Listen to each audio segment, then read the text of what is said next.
नमस्कार, thehealthsite.com और india.com पर आप सभी का स्वागत है। मैं हूं अंशुमाला।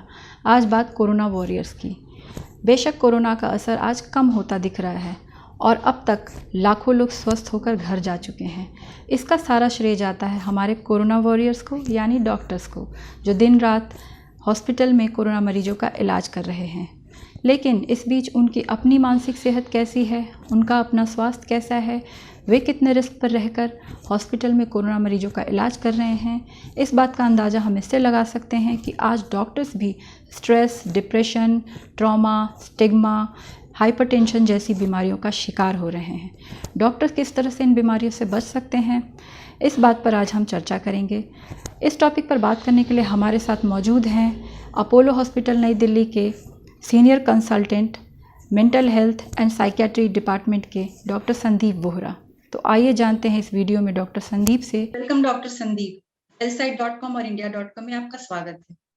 जैसा कि हम जानते हैं पिछले 1-2 साल से हम कोरोना महामारी में जी रहे हैं। डॉक्टर्स भी सारे पेशेंट का इलाज कर रहे हैं, लेकिन इस कोरोना पैंडेमिक की वजह से डॉक्टर्स में एक जबरदस्त तनाव देखा जा रहा है, वो भी तनाव में है।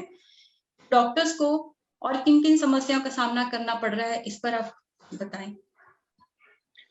जी, आपने सही फरमाया कि जब से कोरोना का पैंडेमिक स्टार्ट हुआ है तब से डॉक्टर्स के ऊपर बहुत ज़्यादा स्ट्रेस है और वो तनाव का कई कारण बनते हैं। जैसे कि देखिए, एक तरफ आप एक ऐसी बीमारी से लड़ रहे हैं जिसका अभी तक इलाज नहीं मिला है। दूसरी तरफ आपको अपना ख़्याल रखना है, अपनी फैमिली का ख़्याल रखना है और एक ये डर कि वो जो बीमारी पेशेंट को है वो आपको ना लग जाए या आपको ना मिल जाए और फिर उस बीमारी की वजह से अगर आप एसिम्प्टोमेटिक कैरियर हैं तो कहीं आप अपनी फैमिली को कहीं ये बीमारी ना दे दें। तो ये बहुत ही ज़्यादा एक चैलेंजिंग सिचुएशन है किसी भी डॉक्टर के दुनिया के अंदर। और जो डॉक्टर्स इस तरह के केसेस को डील कर रहे हैं पूरे भारत में, उनको चारों तरफ से जूझना पड़ रहा है। जहाँ पर एक तरफ पेशेंट की वेलबींग की बात आती है, वहाँ पर चैलेंजेस होते हैं। कई जगह फैसिलिटीज़ नहीं है, कई जगह स्टाफ की कमी है, कई जगह दवाइयों की कमी है। तो मेरे हिसाब से ये जो पैंडेमिक है, वन्स इन सेंचुरी जो पैंडेमिक आया है, ये इस तरह के चैलेंजेस लेके आया है जो अनप्रेसिडेंटेड है, इससे पहले कभी देखे नहीं गए।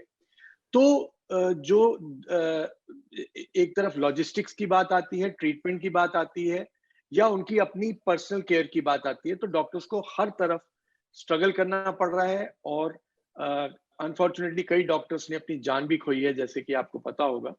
तो बहुत ही चैलेंजिंग सिचुएशन है ये। अच्छा, सार्स, मार्स या इबोला पैंडेमिक स्टडीज में ये बातें भी सामने आई हैं। डॉक्टर्स को अनेक वजहों से ट्रॉमा का सामना करना पड़ रहा है और ट्रॉमा और सुसाइड का कनेक्शन भी साबित हुआ है। ऐसे में डॉक्टरों को किन-किन बातों का ध्यान रखना चाहिए? देखिए, जहाँ तक ट्रॉमा की बात आती है तो आप बहुत मेहनत कर रहे हैं, बहुत सारे पेशेंट्स को हैंडल कर रहे हैं। कई पेशेंट्स को आप बचा नहीं पाते हैं या कई पेशेंट्स के साथ आप अपनी तरफ से बेस्ट पॉसिबल सर्विसेज देने के बावजूद आपको लगता है कि आप कुछ कर नहीं पाए, तो एक तरह की हेल्पलेसनेस आ जाती है डॉक्टर्स के अंदर। तो वो जो ट्रॉमा है, वो एक तरफ आप पेशेंट लूज़ करने का ट्रॉमा, दूसरा आप देखते हैं यंग डेथ्स को जब, तो आपके अंदर एक तरह का ये भी आ जाता है कि देखो मैंने इतना पढ़ाई की, मैंने सब कुछ किया पर मैं बचा नहीं पाया। हालाँकि डॉक्टर की गलती नहीं होती है क्योंकि डॉक्टर हैं वो, भगवान नहीं है। तो इन सब चीज़ों को देखते हुए जो ट्रॉमा है वो बहुत ज़्यादा माइंड पे रहता है। इसके लिए बहुत ज़रूरी है डॉक्टर्स को समझना कि वो अपनी जो उनके ऊपर लोड है उसको जितना मैनेजेबल हो सकता है वो रखें। जब उनको लगता है कोई प्रॉब्लम आती है तो वो शेयर करें। देखिए, शेयर करना बहुत ज़रूरी होता है। या आप ड्यूटीज़ करते जा रहे हैं, आपकी अपनी नींद ही ठीक नहीं है, आप कम सो रहे हैं, तो आपकी बॉडी की मेंटल और फिजिकल रेजिस्टेंस का भी अच्छा होना बहुत ज़रूरी है, ना सिर्फ आपकी हेल्थ के लिए बट आपके कामकाज के लिए भी।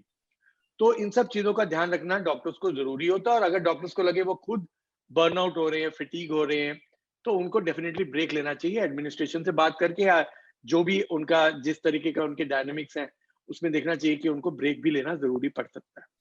हाल के शोधों में यह बात भी सामने आई है कि डॉक्टर्स अपने मेंटल हेल्थ इश्यूज को किसी से डिस्कस नहीं करते हैं या शेयर नहीं करते हैं।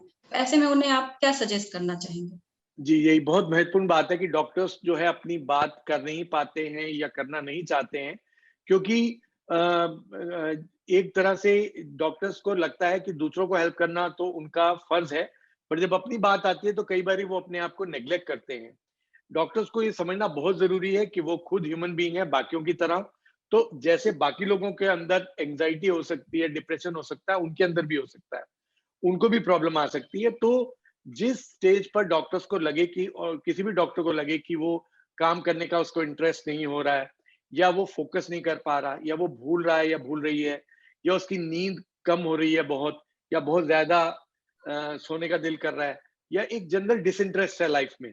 तो ये सब चीज़ें इंडिकेट करती हैं कि उनके ऊपर तनाव बढ़ रहा है, और उनको बिल्कुल बिना झिझक के जो भी उनके क्लोज़ेस्ट ट्रस्टवर्दी कोई भी व्यक्ति हो सकता है, फ्रेंड हो सकता है, स्पाउस हो सकता है, रिलेटिव हो सकता है, कोई भी हो सकता है। पहले एक ट्रस्टवर्दी व्यक्ति से अपने मन की बात करें।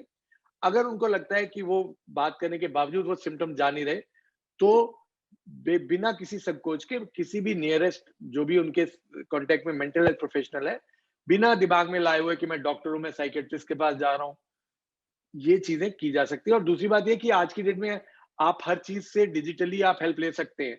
तो जो आप और एनोनिमस रह सकते हैं, आप चुपचाप से इलाज करवा सकते हैं। तो किसी को बताने की भी ज़रूरत नहीं, अगर दिमाग में है कि मैं डॉक्टर हूँ, तो मैं किसी साइकियाट्रिस्ट के पास जा रहा हूँ, लोग क्या सोचेंगे? ये बहुत बड़ा फैक्टर रहता है। तो आप डिजिटली कनेक्ट कर सकते हैं। तो ये समझें, और जित prevention is better than cure. तो जैसे ही आपको लगता है कोई प्रॉब्लम स्टार्ट हो रही है, इमीडिएटली उसका रेज़ोल्यूशन करेंगे, तो आपकी साइकियाट्रिक प्रॉब्लम या स्ट्रेस रिलेटेड प्रॉब्लम या ट्रॉमा संबंधी प्रॉब्लम बढ़ेगी नहीं। मेरा आखिरी सवाल ऑन डॉक्टर्स डे पर कि डॉक्टर्स को अपने फिजिकल और मेंटल हेल्थ के लिए अच्छा बनाए रखने के लिए फिटनेस खुद को फिट रखने के लिए क्या प्रिकॉशन लेना चाहिए, क्या-क्या टिप्स आप देना चाहेंगे, वो क्या करें? देखिए, इस डॉक्टर्स डे पे मैं आपके माध्यम से ये कहना चाहूँगा कि डॉक्टर्स को समझना है कि अगर वो स्वस्थ रहेंगे तभी उनके पेशेंट्स उनकी तरह स्वस्थ रहेंगे, क्योंकि अगर वो स्वस्थ रहेंगे तभी इलाज ठीक कर पाएँगे और अपना बेस्ट पॉसिबल दे पाएँगे। तो डॉक्टर्स को अपने लिए एडिक्वेट स्लीप 6 टू 8 आवर्स की स्लीप बहुत ज़रूरी है। योगा, प्राणायाम, मेडिटेशन, इस तरह की चीज़ों को अपनाएँ। किसी भी तरह की फिज़िकल एक्टिविटी को डेली के रूटीन में डालें। इसके अलावा कोई हॉबी है, उसको उसमें थोड़ा-सा समय निकालें, उसके लिए निकालें, और अपने डे को स्ट्रक्चर करके चलें। पेशेंट्स को देखने के अलावा जो आपका टाइमिंग्स है, उसमें अपने डे को इस तरह से स्ट्रक्चर करें कि पेशेंट्स की देखभाल के अलावा अपने लिए समय निकालें, अपने अपने फैमिली मेंबर्स के साथ क्वालिटी टाइम स्पेंड करें। और अगर आपकी ड्यूटीज़ इस तरह की हैं कि आपको नॉन स्टॉप नाइट ड्यूटीज़ करनी पड़ रही हैं, तो गैप लेकर जो ड्यूटी वाले दिन नहीं है, तब अपने आप को स्वस्थ रखने के लिए, रिजुविनेट करने के लिए सारे जो मैंने पॉइंट्स बोले, वो करें। इसके अलावा पॉजिटिव माइंडसेट में रहें। और देखिए, डॉक्टर्स की फाउंडेशन है, इंडिया के डॉक्टर्स, वर्ल्ड के डॉक्टर्स, डॉक्टर्स और पैरामेडिकल स्टाफ, जो कि मिलकर ही कोविड से निकाल सकता है पूरी दुनिया को।